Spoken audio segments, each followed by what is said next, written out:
Thank you. My name is Mazin Qumsiyeh. I'm a professor at Bethlehem University. I used to work in the US at universities like Duke and Yale University.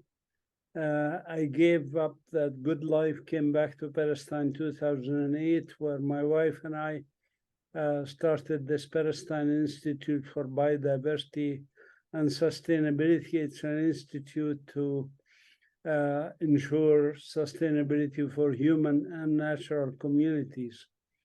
This is important in light of a colonial project that aims to destroy Palestinian lives in the Holy Land in Palestine. And I do want to say a few words about that before I get to speak about Gaza a little and what's happening in Gaza. But anyways, basically, Palestine is part of the Fertile Crescent where humans first developed agriculture, domesticated plants and animals. It's an area that's geographically very well situated, intersection of continents.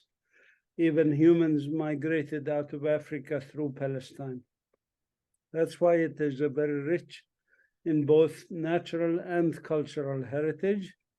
And that is also precisely why it was coveted for its resources from invaders and occupiers. But overall, actually, those invaders and occupiers didn't last more than 100, 150 years in Palestine. I'm talking about things like the Crusaders, the Persians, etc. The longest occupation we had is the Ottoman Empire, but that was a benign occupation because the Ottoman Empire, for 500 years ruling over Palestine, did not change its character much. There remains a Canaanitic traditional agriculture and livelihood here. And also Palestine was multicultural, multi-religious, ethnic, and even multilingual society. It had 44 languages spoken before 1948. This is what we call in medicine taking patient history. So Palestine was a very healthy country. Most of our people lived off of sustainable agriculture. Then came this idea, this genocidal idea called Zionism. And the Zionist idea is to create a Jewish state in Palestine. Palestine had 3% indigenous Jewish population. So 97% of the population had to go. And that's indeed what happened in 1948 and 49, and beyond that, continuously for the past 75 years. We had ethnic cleansing and removal of our people from their land. Before 1948, as I mentioned, 75% of the people lived off of sustainable agriculture, had their own lands, etc. Now less than 4% of the Palestinian population live off sustainable agriculture. There are 15 million Palestinians in the world. 8 million of us are refugees or displaced people. Most of them are outside the country, but also some refugee camps inside the country. For example, and now we come to Gaza. Gaza is a small strip of land which has 2.3 million people now, although they are shrinking in number now rapidly with the genocide that's going on. And I'll explain this in a minute. But Gaza is 2.3 million people. 2/3 of them are refugees.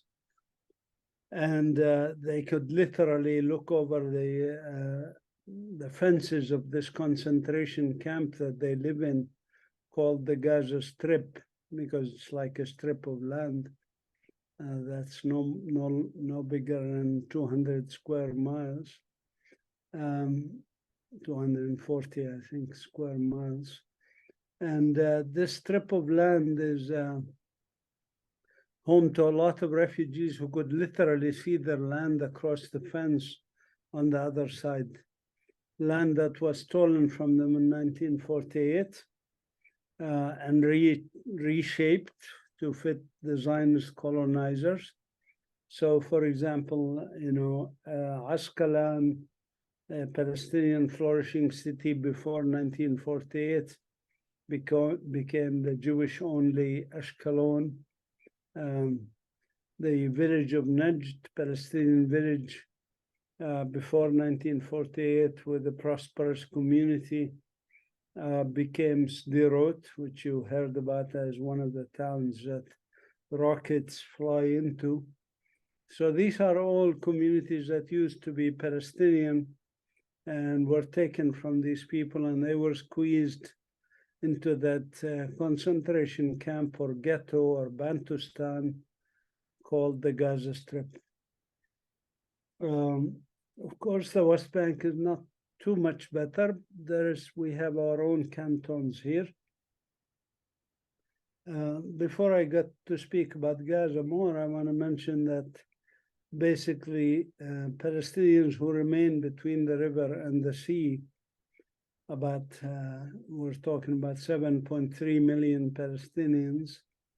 They live in enclaves that in total account for about 8% of the historic land of Palestine. 92% of the historic land of Palestine is now off limits to its indigenous people. So this 8%, that's the reservations like Gaza, like Bethlehem, etc., are small and getting smaller because Gaza, for example, will get smaller. So let's now think about Gaza or talk about Gaza. Gaza has been impoverished since its occupation by the Israeli occupation in 1967. Just like the West Bank, it was occupied in 1967 in a second stage of expansion by the colonial state of Israel, which is similar to what happened in the US. The colonies started on the West Coast and then they spread to on the East Coast, and then they spread to the West Coast. So colonizers always spread and expand, and so they expanded in 1967 to occupy the West Bank, including Jerusalem and also Gaza, plus the Golan Heights, etc. Now, as Israel expanded, of course, this time not as many Palestinians were ethnically driven out of the areas they occupied in 1967. Only 300,000 Palestinians were removed, ethnically cleansed in 1967. And those, as I mentioned, ended up in the cantons. So, for example, Gaza has several refugee camps. Bethlehem has 3 refugee camps, Aida, Azza, and Hesha. And approximately 35% of the population of Bethlehem now is refugees, squeezed into the same Bantustan or ghetto that's reserved for us as the unwanted, because Israel wants to be a Jewish state, so they want the land, they don't want the people who come with the land. All right, anyway, Gaza was de-developed between 1967 and 1993, which is the Oslo Accords. After the Oslo Accords in 1993, Israel was to relinquish control of these areas and slowly give them some sovereignty and eventually statehood under the so-called two-state solution, which was really a delusion or an illusion to have a two-state, because Israel never really intended to divide the country. It was to keep talking about two states while increasing exploitation of natural resources, whatever. So Israel continued to exploit the natural resources of the West Bank and the Gaza Strip, even after the 1993 Oslo agreements, and continued to impoverish those areas. So while there was a very slight increase in GDP of the Gaza Strip between 1993 and 1997 for a very short period of 3 years, then it went back into declining, productivity and so forth. And then, of course, having Palestinians squeezed like this resulted in resistance.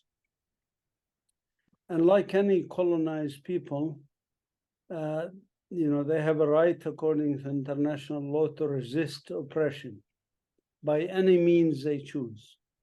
And of course, different factions chose different methods, some popular resistance, nonviolent resistance, some armed resistance, etc. These different factions with different tactics, if you want, and even different ideologies like secular or communist or socialist or Islamist, had different ideologies, resisted. And of course, Israel uses any kind of resistance as an excuse for further colonization and further oppression. Even nonviolent resistance is faced by increased pressure, increased destruction of Palestinian trees and lands, and killing Palestinians, because the whole ideology is based on that. You cannot have colonization in a peaceful way. You have to use violence. Just like in North America or in South America with the Spanish colonization, or Portuguese in Brazil, etc. Now, after the year 1999, when the Oslo Accords were supposed to have ended with Palestinian statehoods and control of natural resources, that didn't happen. There was an uprising in 2000, which Israel used as an excuse to even close us in more. So Gaza was closed in, the West Bank was closed in. We were prevented even from getting to Jerusalem and other places. But that also started before. I mean, Gaza was encircled pretty much in the 1990s. And so the uprising of 2000, 2005 happened. And then everybody said, these resistance forces should not exist, and let's negotiate and let's see what happens. So there was call for elections in 2006. And this call for elections, everybody, including the Israelis and the Americans, said to Hamas, lay down your arms, stop shooting, stop armed resistance, enter into politics. And Hamas reluctantly agreed, as did many other Palestinian factions. And to their surprise and everybody's surprise, Hamas got 26, I think, % of the vote. But that was the largest faction, basically. And so they got to form the government in 2006. But Israel and the US and others, including in Fatah and the Palestinian Authority, didn't like this outcome. So they basically declared war on Hamas. And Hamas, in this both literal war and also a blockade. So Hamas ended up in the Gaza Strip, and the West Bank ended up under Fatah control, if you want, a rival political secular faction.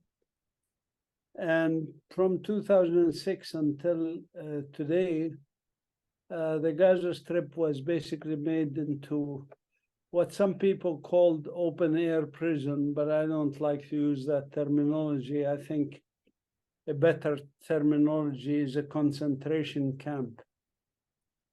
And so the Gaza Strip became the largest concentration camp on earth in 2006, thanks to this trick that they tricked the Hamas and others supposedly to stop fighting and enter political arrangements, which they didn't like, that not their people won those elections.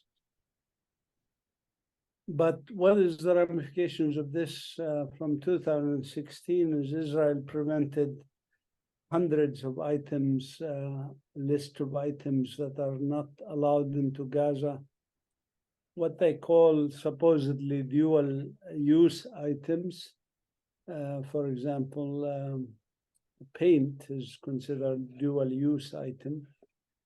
Because supposedly you could paint a rocket with it and you could paint a house with it. So thinner was not allowed because it's dual use, because you could use it for paint thinning, but you could also theoretically make a Molotov cocktail from it, etc. Pencils, whatever, lighters. So Gaza became even more impoverished, and poverty rate in Gaza went up from like 35% in 2016 to 52% in 2023, the year we are in. This is before this latest conflagration, of course. Now, people want to ask me about what happened on October 7th. It's a very simple thing. October 7th was predictable. I actually wrote about it 20 years ago, that things like that would happen. I wrote about it even last year in my predictions for what would happen in 2023. It was very highly predictable. Everybody with half a brain could see it coming. When you coop up people in a concentration camp, sometimes they have an uprising. And there was the Warsaw Ghetto uprising, everybody knows about it, in which people in the Warsaw Ghetto managed to smuggle some weapons and bombs and guns, and then attack their German captors, if you want, at the edge of or outside, just outside the Warsaw Ghetto. This is what happened on October 7th. The details in terms of casualties and all of this is still shrouded in mystery. There's a lot of fog about that. There's lots of lies about that. For example, that Hamas beheaded babies and raped women, and this is not true. There was killing of civilians, and that's not acceptable, of course. But, that's what happened. But the most important thing is October 7th is the one day where Israelis felt like Palestinians, felt attacked. Palestinians have felt that and have received it 365 days a year for the past 75 years. So we're talking about 27,325 days in which Palestinians were subjected to what the Israelis received on October 7th. But in either case, Israel used that October 7 events as an excuse to execute something they've already had in mind before, which is the ethnic cleansing of Gaza. They want the Gazan people to move to the Sinai. Now, why, you might ask? Why not make peace with them already? Well, it's very simple. It's all about money and economics. Off of the coast of Gaza, there's huge gas fields, trillions of cubic feet of gas fields that could supply all of Europe, basically. And Israel wants that and have been using it, actually. That's why they didn't allow, I'm talking even before this issue, for the past 16, 17 years. Ironically, it's almost like coincided, the blockade of Gaza coincided with the discovery of these huge gas fields. So that is why Israel doesn't allow fishermen to go into the sea more than 6 nautical miles. And this is why there's a huge economic incentive for Israel to continue to occupy and control Gaza Strip as a land, but they don't want these pesky Palestinians who might resist, like Hamas did, or Islamic Jihad for that matter.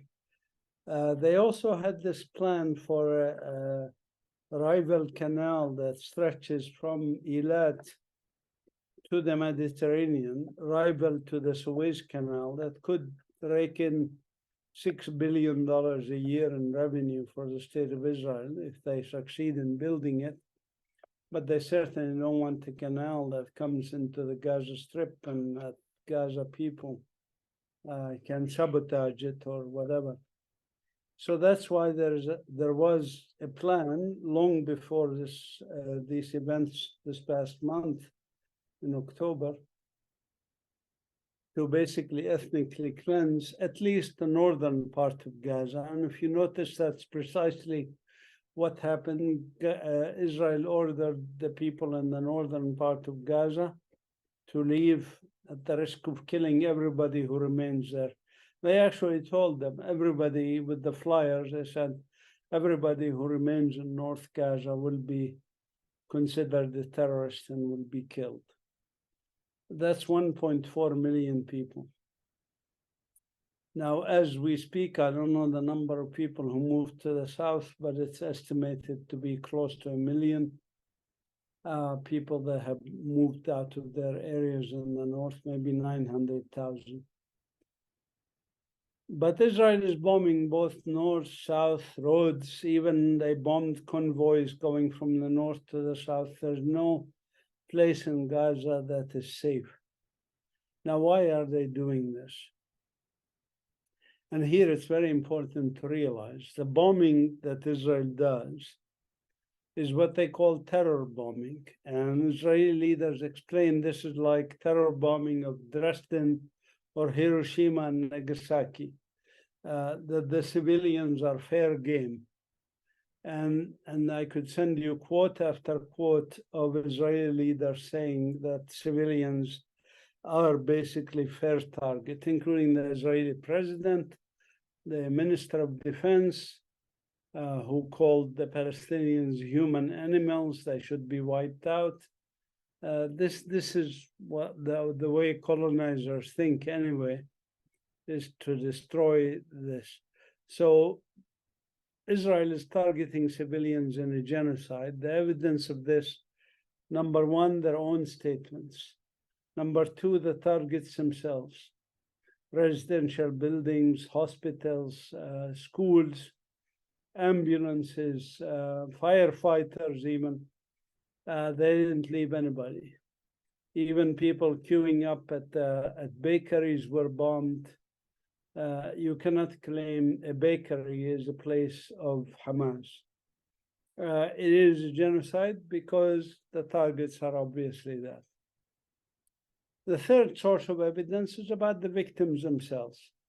75% of the 8,000 or so Palestinians, we don't know the exact numbers. There's 8,400 now, it increases every minute. 8,400 or 8,500 that are actually issued death certificates because they went to hospitals and all of this. But there's estimates of 2,000 people under the rubble, which I cannot rescue, as I said, because Israel bombed rescue facilities, etc. Now, I don't want to prolong this. I want to cut it down a little bit faster to this. The point is, when 75% of the victims are women and children, you know that this is not targeting militants or Hamas or anything else, that this is an ongoing genocide. So with more than 10,000, as I said, with the people still buried that are reported missing still buried under rubble, more than 10,000 who were murdered, civilians, and over 25, 30,000 who are injured so far. And this is not counting, of course, the fourth item I want to mention, proof of genocidal intent, is Israel's cutting off water, electricity, fuel, food, medicines in Gaza. This alone would be sufficient of proof of genocide, because it is causing deaths and injuries. Now, with no electricity, even babies on incubator are dying. Dialysis patients cannot get their dialysis, so they are dying. Cancer patients cannot get their drip treatments. The only cancer hospital in Gaza went out of service just 3 days ago. So the situation is catastrophic, and it's a full-blown genocide with lots of documentation of this. I can add the fifth line of evidence, which is the videos and the documentation of people actually videotaping themselves being bombed and killed. So there's lots of resources on this. What does Israel aim to do? They aim to liquidate the Palestinian cause and finish it from the agenda. And Netanyahu was very clear on this when he went in front of the United Nations long before this issue of October. It was, I think, in August, where he said in front of the United Nations, he showed the map, this is Israel in the Middle East, and there's no mention of Palestine. And then he showed the second map where Israel's influence stretches from United Arab Emirates to Egypt, and that this would be the line to rival the Belt and Road Initiative of China, the connection between the East and Europe, and of course with gas from Gaza to Europe. This is what he called the new Middle East. It's a new Middle East sans Palestinians, without Palestinians. That is what he considers the final solution for us. So, sorry to use dramatic language, but it is that dramatic and even worse than the audience here can imagine. I want to finish in a couple of minutes.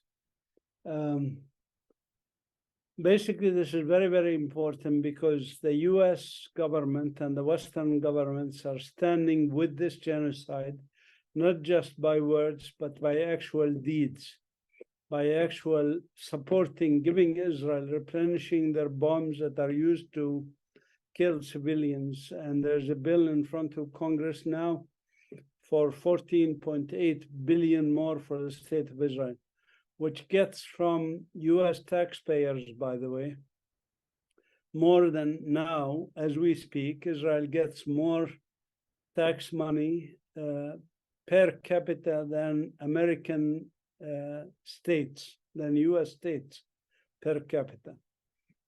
Israel gets more money than Latin America and Africa combined in foreign aid from the US taxpayers. And the US, as you saw, vetoed the resolutions at the UN Security Council for a ceasefire. So they want Israel to continue killing using American weapons. They also sent fighting forces. Delta forces are already fighting in Gaza with the Israeli army. There's even some news I heard, unconfirmed, of Delta forces being killed also in Gaza, fighting with Israel. This is why it's very important. That could start a regional and perhaps a global war, because there's already skirmishes in the north in Lebanon with Lebanon. There's skirmishes in Iraq with the American illegal bases in Iraq, illegal American bases in Syria that are American military bases being attacked by resistance in Syria and Iraq, and even Yemen getting into the picture. And Iran might get into the picture. And Iran warned that if the genocide continues, they will consider getting in. If that means a regional war, they are willing to take its repercussions. So the situation is very, very dire, very dangerous. And everybody listening to me, please, please, please take action immediately. Immediately. If you can, after you hear me, go home, write 5 emails to 5 people you know, 5 politicians, 5 media people. We need to flood the media and politicians with letters, with pressure. There's already people mobilizing on the streets. Join those demonstrations. Millions have went into the streets. It's time for a global uprising to challenge the new world order, which is about hegemony, new Middle East, which is about genocide and ethnic cleansing. It's time to fight this strongly with all the means we can fight it with. And everybody has a role to play. Speaking is the least you can do, educating, etc. Get involved, join and boycott, divestment, sanctions, etc. And on my website, qumsiyeh.org, my last name.org, there's a list of 74 actions that people can do. Thank you very much for listening to me, and you know, it's really serious, folks. Please, it will affect everybody on earth, not just us here. If they finish with the Palestinians, they are coming for other countries, by the way.